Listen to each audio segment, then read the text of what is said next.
यानंतर एक breaking news समोर येते। त्र्यंबकेश्वर मंदिराजवळ दर्शन पथाची आता उभारणी करण्यात येते। तर या मंदिराजवळचं अतिक्रमण या प्रक्रियेसाठी हटवण्यात आलंय। दर्शन पथाला अडथळा ठरणारा अतिक्रमण हटवण्यात आलंय। आता त्र्यंबकेश्वर मंदिराजवळ या संदर्भातली अधिकची माहिती आपण जाणून घेणार आहोत। आपले प्रतिनिधी अभिजित सोनावणे आपल्या सोबत जोडले गेलेत। अभिजित, आता त्र्यंबकेश्वर मंदिराजवळचं अतिक्रमण हटवण्यात आलंय, नेमकी काय तिथली परिस्थिती आहे आणि नेमकं कशामुळे हे करण्यात आलंय?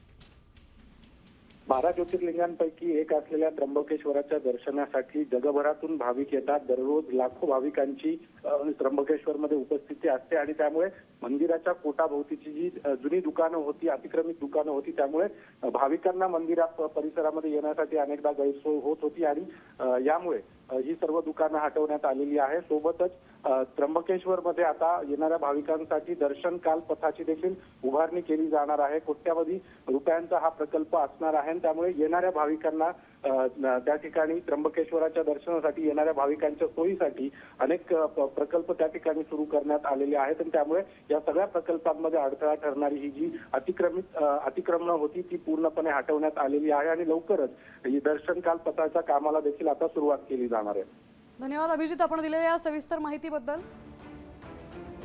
तर सध्या त्र्यंबकेश्वरच्या मंदिराजवळचं अतिक्रमण हटवण्यात आलंय।